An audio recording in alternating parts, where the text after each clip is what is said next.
Hello there, welcome back to my channel. Antoinette here.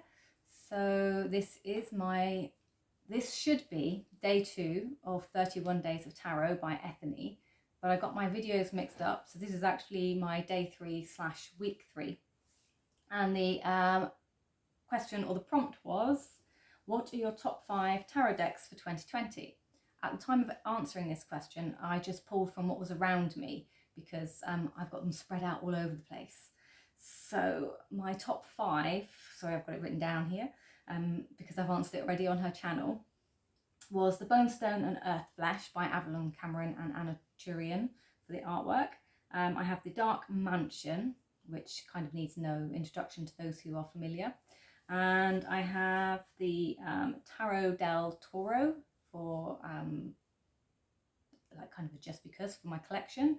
And then I had the Trionfi Della standard from deviantmoon.com and also their Beast pack, which was an extension pack to the Trionfi. So let's get a look and see what we have. So there's the Bonestone and Earthflesh, which we're going to start with. This is actually number 1 because this is my favourite, to be fair, of the lot so far. I've had to put it down and work with some other decks so that I get to use them, but you know, I actually probably could have just carried on with this one for the rest of the year. So it comes with a really nice, really thick book, and I have put tabs in so I can find the sections. So I've got, you know, the majors, the minors, keywords, and then the items, and right at the back there's an extra card in the deck, so I've marked the extra card so I can find it easily. The book is really well written. It links to, so each card has its own story. So there's a really nice story in here about each card, how Avalon sees it in a reading, and then she also does like some journal prompting and the reverse of the cards. So there's like loads of information about each card as she goes through. She also links in things like the elemental correspondence, astrological correspondence, even the Kabbalah letters are in here. If that's something that you're interested in, and she writes about the essence of the card as well. So that is one of the reasons why it's one of my favourite decks. But the artwork is just stunning. So it is a gilded deck. I shuffle sometimes with rings on, so you can see a little bit of where the rings are giving it an aged antique effect, and that's just a very gentle shuffling. But let's look at some of the artwork. So I'm not going to show you all of them, we're just going to go through some of them. So there we have the 6 of Cups. It's not a standard Rider-Waite-Smith look to it, even down to, you know, the symbols. They all are leaves. It's very earthy. She is a very earthy person by nature, and that was the want for this deck. Here we have the Wheel of Fortune. I think that's really great. You can take from this whatever you want, so it's not that you have to go by the book's meanings per se, so you can really incorporate whatever you would like. Ace of Wands. So, you know, to me the Wheel of Fortune is almost like those, the 3 sisters that you see in a lot of mythologies. Queen of Pentacles.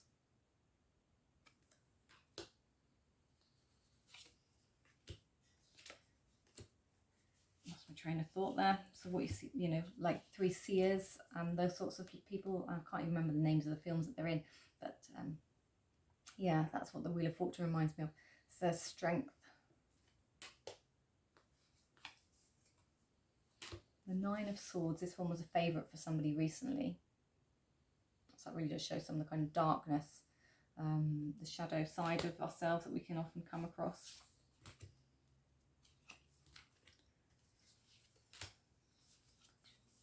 Let's do this on the Hierophant. Love that card. So much about that and that person, and the information to you know, share and learn. We have the Queen of Wands, and we'll finish on the Star because it's a great one for hopes and dreams. So that was my deck 1. Let me know if you own this deck and what your thoughts are. It really is, I can't speak enough about that deck.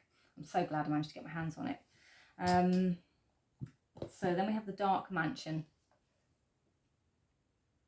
So I have the standard size cards. I didn't get the bigger ones. So these are from Tarotecca Studios. It doesn't come with a book because it's standard kind of RWS imagery. So if you have an RWS deck, any basic deck, you'll have the little white book, and this basically matches all of those meanings, which was something I wasn't sure about when I first got it, but that's absolutely how it works. That's what people have said in the communities when I've asked. So these have a very distinct artwork to them. I love the backs, so I went with these backs. You can also get ones with jewels on the back, but it was this.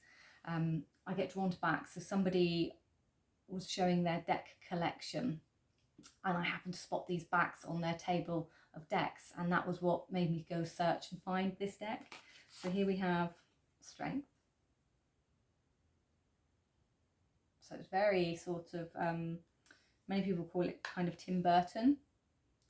The Knight of Wands, King of Wands.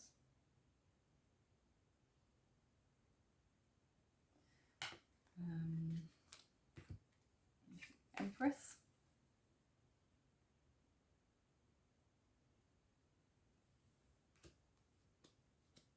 Okay, Wheel of Fortune, so there's one to compare with the Three Sisters in the last deck. Lots going on there, very Fairground-esque. Nine of Wands rather than the Nine of Swords.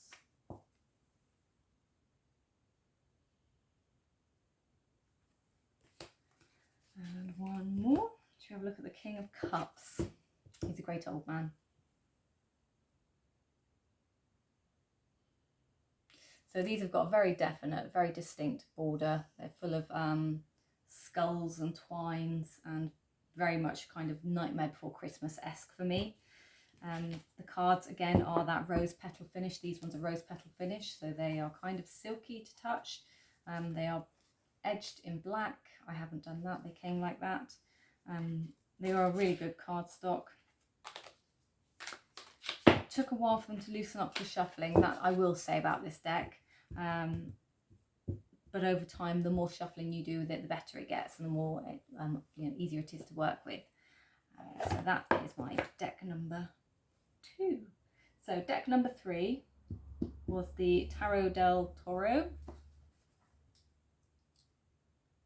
So a lot of this is based on the labyrinth kind of thing. It's very dark imagery, so this isn't everyone's cup of tea.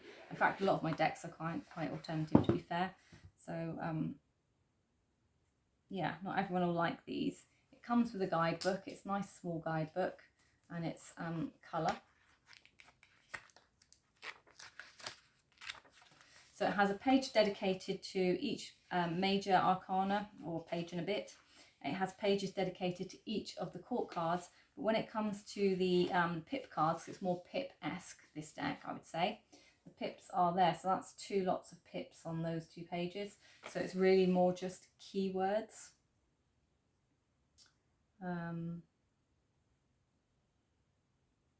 E.g., so number 1, Origin. And then it's got Ace of Goblets, New Feelings. So that just gives you an idea of what you've got coming. The backs on these look like this.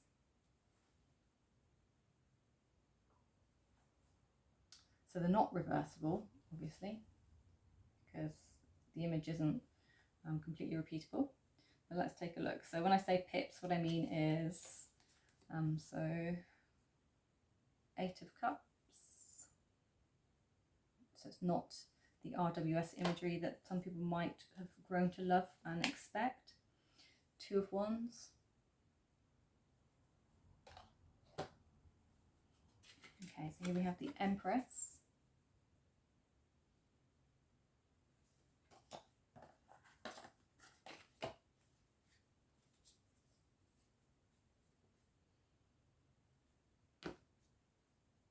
Knight of Blades. So I think we saw the King of Cups just in the last deck. So here he's called the King of Goblets in this deck, and as you see, completely different feel to the cards, the scenery. Just see. So the back, where are we? So this is the Ace Ace of Cups, chalices, goblets. So that's a little bit more decorative than, say, the 7.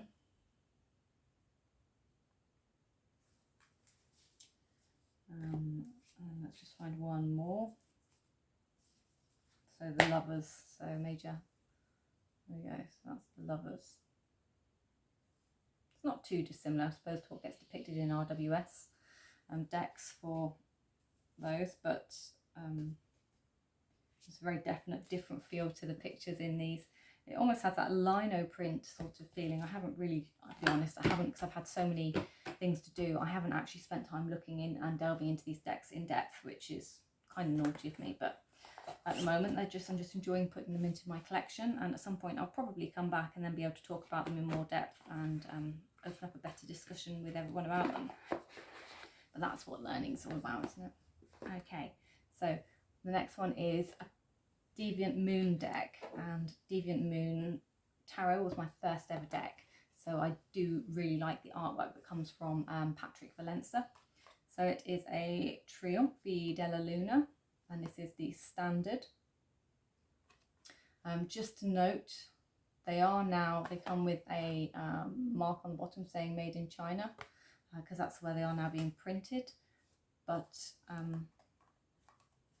you can only buy them from Patrick Valenza direct on his page on Amazon or his actual Fenwood Asylum page known as deviantmoon.com, just to make sure you've got an original. So this deck came with a few extra cards. So it came with an alternative card for the lightning,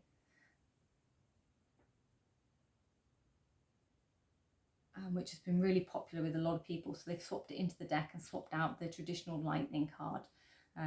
These are kind of a Marseille based deck, and the majors have a lot of the RWS relations to them, but the actual figurines in here are a lot more artistic. There is, just to note, so this deck came with 10 sort of extra cards. So these are sort of oracle cards. I haven't used these yet, but these are really nice. There is a little white book that you can download to go with these, and it kind of explains how you work with them. But like I say, I haven't used them yet. I haven't integrated them into my readings, but I just like working with the deck itself at the moment, just to get me into the Marseille style decks. So here we have like the Queen of Coins, so you can see what I mean about alternative sort of imagery. It follows his artistic people. The other parts of the deck, there we go, so 10 of Cups is more Pip-esque, or what you might expect from Marseille. I think we saw the Page of Swords in the last deck, so there we go, there's Page of Swords to compare. Slaying his dragon. Here's the Lovers for this type of deck.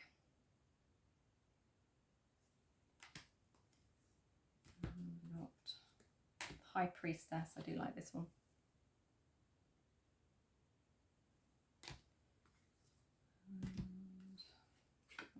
Oh, the Chariot.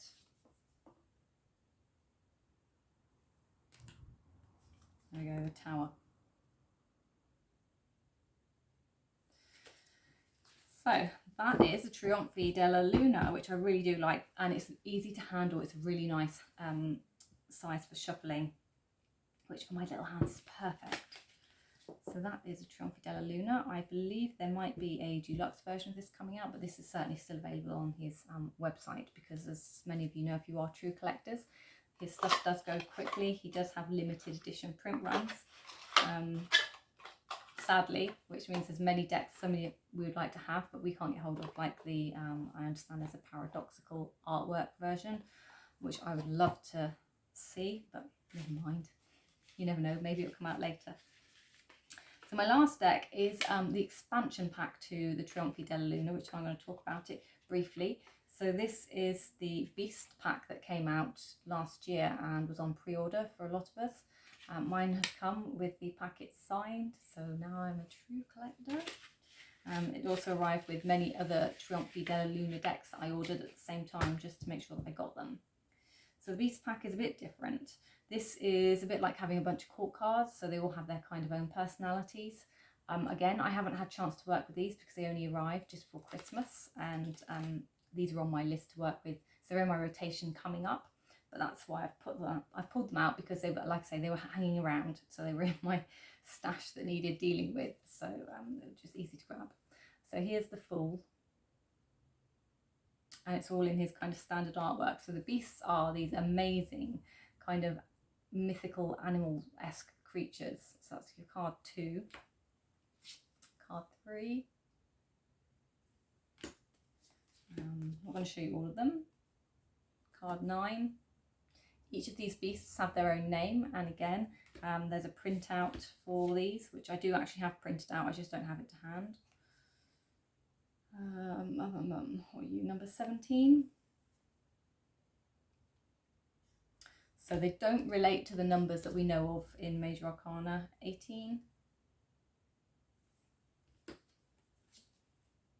The Bacchus. So this is an alternative number 5 card that comes with this deck, which I think you can then slip into your normal deck. So we have the Bacchus card as the alternative number 5, and that comes with this deck too. Number 21 is kind of like dragon. So that is the Beasts from Patrick Valenza at Deviant Moon.